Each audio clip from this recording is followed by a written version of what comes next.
Noted anthropologist Margaret Mead once said, "Never doubt that a small group of thoughtful, committed citizens can change the world. Indeed, it is the only thing that ever has." So why don't most people claim their power and step up to change things? It's a good question. Leading business strategy expert John Izzo investigates. He too wondered why so many people stay on the sidelines and complain rather than step up. He found some inspiring people who gave him some inspiring answers, like begin where you are, do what you can.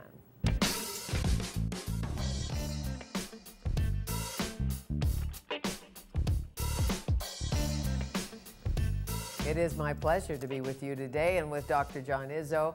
He is a positive change agent, a workplace researcher, author, and consultant who often sees the possible in the improbable or the mundane. He has a PhD in organizational communication. His last book was The 5 Secrets You Must Discover Before You Die. His new one is Stepping Up, How Taking Responsibility Changes Everything. He says he's been writing it since he was about 10 years old. Well, that was a few moons ago. It took a long time to write. I guess. So welcome. Thank you. Great to be here.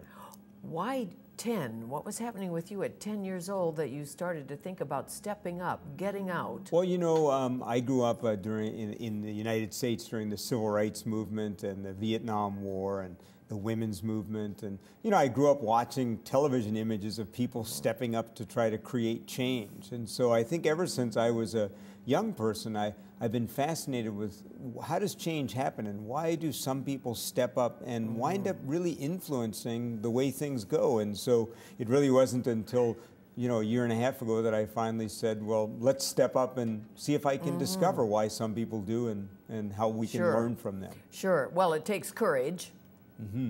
Yeah, it takes courage. And I think most of all, it takes a belief that you can change things. And that's one of the things that I discovered when I went out to find people who created change. Is the first thing is they believed they could. They believed they had the power to change something. And so that's what gets us off the seat to go, well, let me try. What are the other drivers? Anger? Yeah, it's a good question, you know, because as I interviewed these people who'd stepped up to create change, from people who'd done things in the environment, to people who stopped the whale hunt, to people who did things inside companies. And there were a couple of drivers. Anger was definitely one of them, where people would see something and just, it's almost like they'd finally had enough and said, let me do something about it.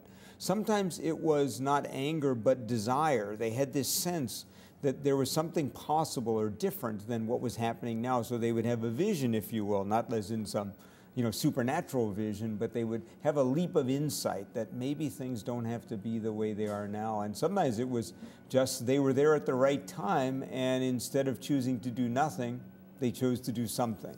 Yes, and I noticed that you have interviewed some of the original Greenpeacers, Rex Weiler for one, why some of the whales swim free. It's because of him.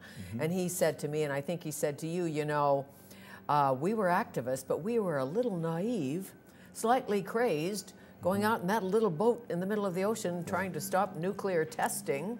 Yeah, exactly. And the interesting thing is, I think Rex and others illustrate something that happens, which is, I discovered that almost every time someone creates change, there are other people who are saying they're crazy, nothing's going to change. And one of the people even said to me that this same two voices go on inside yourself. So the one voice says, you know, go ahead, step up, look, you can make a difference. But there's another voice saying, look, you're crazy, you're going to get pie on your face, people are going to make fun of you, you're just going to fail anyway. And I love what he said to me. He said, the thing is that second voice is not your friend. And people who tell you you're not going to make any difference are not your friend either. Many people say, I'm just too busy. I hate what's happening, but I'm just too busy to do anything about it.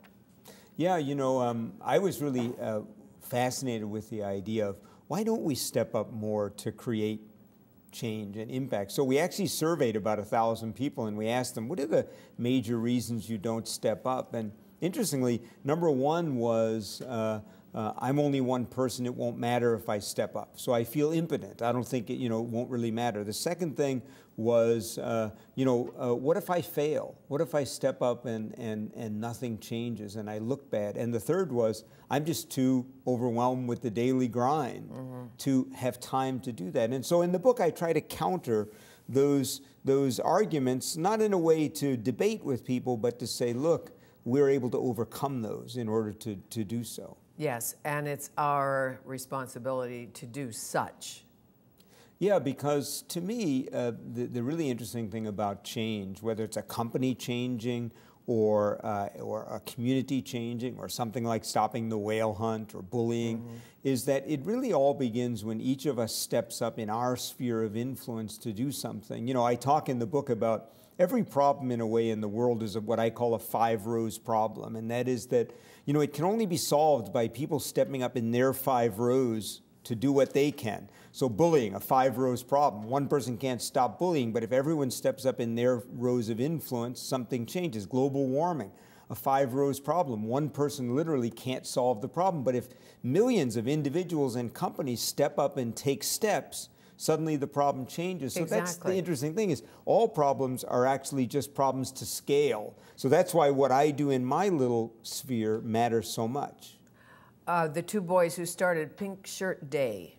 Yeah, great story. Great Canadian story, about 2 high school seniors in rural Nova Scotia who in 2006, on their way home from school, heard about a 9th grader who had worn a pink shirt to school that day and how he'd been bullied and beat up all day just for wearing a different color shirt.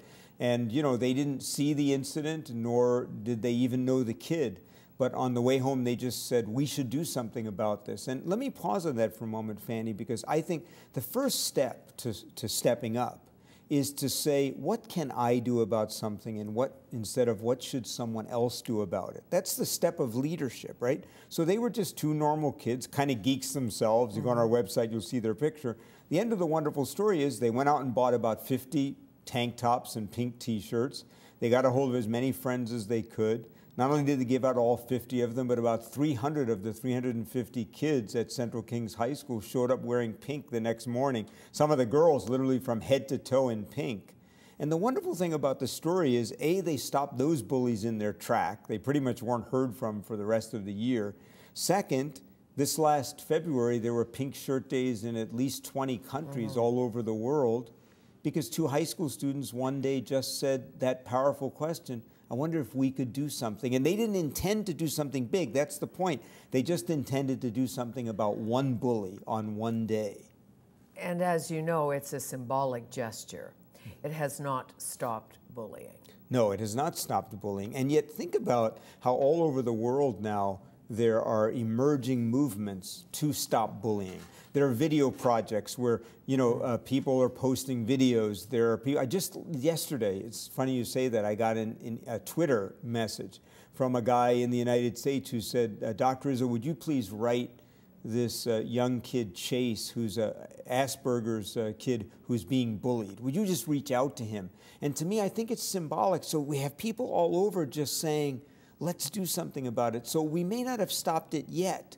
But if you think about it, think how long it took us to free the slaves. Think how long it took to get the right to vote for women. And I think we often lose perspective. It may take a decade or 15 years to really stop bullying in its tracks, but we'll do it. It took years to stop the whale hunt, but we did it. And that's the point. We can't give up just because we haven't done it yet. And when there is a terrible tragedy, an Amanda Todd tragedy, more people step up. That's the anger issue, that this isn't fair issue, this isn't right issue.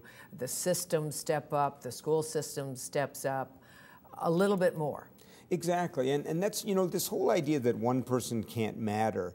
The 2 things I talk about in the book to counter that is one that I call the responsibility ripple, which is, when those kids stepped up in Nova Scotia, they didn't really even do anything about bullying themselves, but they created a little ripple that then 300 kids stepped up, and then that created a ripple. So now there are those pink shirt days in 20 countries.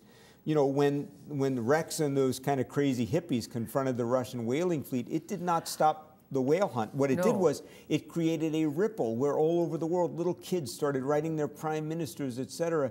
And that's what stopped the whale hunt. So this ripple, and then the ripple leads to what I call aggregate influence, which is one person or a few people never change anything. What happens is they create a ripple, and aggregately their individual actions change the world. Well, and some people step up and nothing changes, and that's frustrating. But you have to continue to step up, I'm assuming. It's a movement, as you suggest. Yeah. So you step up, nothing happens, you go at it another angle. But I think in life, and you point out many times in your books, you can be victim or you can be actor. Yes, exactly. And we know, by the way, and I talk about that in Stepping Up, that being a victim and feeling like a victim is bad for your health, bad for your relationships, bad for your success in career and life. And so I think that the truth is, remember the second most cited reason, what if I fail and look bad? Well, the interesting thing is, failure is not the worst thing that can happen to someone. Some of the greatest people in history had many failures. What the worst thing that can happen to you is you think, I wonder what would have happened if I had stepped up. I wonder if I had taken action. Failing is okay. Everyone who steps up will fail. Even the people who I feature in the book may have tried several times before they succeed. Of course, and if you are in a corporation, a fear-based culture, often, not always, sometimes it's great, sometimes it's not, fear-based culture, you're afraid to say what you really think in your heart, because A, you may be fired, you may get on the D list. So how do you encourage people to speak from the heart? I know you believe in corporate soul. Yeah, How do you define that? Well, to me, corporate soul is a company that is net positive. It adds value to the people's lives who work for them. It adds value to the community and the world because of the work they do. It adds value to its shareholders and stakeholders. So it's a net positive company, right, in a whole variety of ways. And to me, net positive is a great way to live your life, too. It's like, have I added more value to the world than I've taken from it? And I believe it's good business to do that. Things turn out the best for those who make the most of how things turn out. Yeah, exactly. A great quote from John Wooden, great basketball coach at UCLA. And I think that this is a part of stepping up, too, is what can I do with what I have? And so often we focus on the power we don't have instead of the power we do have. What can I do? And I think it's one of the nice things about taking responsibility is it's true at every fractal level. So someone says, I'm in a relationship, it's not as civil as I'd like. What's a step I could take to do something about it? I'm in a company where there's not as much work-life balance as I'd like, or morale isn't good. What could I do to take a step, right? And it's about what can you do instead of what you can't do. There's always things we can't do, but I think it's very empowering to just say, I wonder what I can do about this problem, and do that one thing, and it often will lead to other things. Why sit around and feel powerless because it's not good for your health and it's not good for the world? Well, and you talk about the, I think the workers was at Mercy Hospital. Yeah, it's a great story, right? Mercy Hospital in Sioux City, Iowa. Right. They had been a great hospital. They had great morale. They had great clinical quality. And over the years, it had deteriorated, and it had become known as a hospital. If you're really sick, go there. They might save your life, but they're going to treat you like crap, basically. Right. And everyone tried to do something about it until finally a group of frontline employees, housekeepers, nurses, all different kind of frontline folks, about 15 of them, started meeting once a week, and they named themselves the Respiriting Committee. And they said, we're going to personally respirit this hospital of 3,000 employees. Within a month or two, the CEO was coming to meet with them once a month just to see what they were up to. Really? So it was catching? Yeah. Again, the responsibility ripple. Eventually, they had 50 people who were meeting once a week on their own time, by the way, after work, to respirit the hospital. And within 18 months, they literally, with the help of the CEO, had turned the hospital around, where they were now getting awards again for their service, and suddenly employees were loving working there again. And again, it's a great example of, like the bullying kids, they said, what can we do? We could wait for the CEO, but what could we do? So they just started a committee that's like the Respiriting Committee. Sounds almost communist, but it's great. They wound up doing it. Well, of course, and just because you're the CEO does not mean you're the smartest person in the company. Well, exactly. And of course, and this is part of the point of the book, any CEO would die to have a group of employees who said, give me the ball, let me run with it, right? Yeah, and say, it's my job. Yeah, this it's is my job job to do something about this instead of someone else. Exactly. Well, we'll be back with corporate consultant and workplace strategist John Izzo in a moment.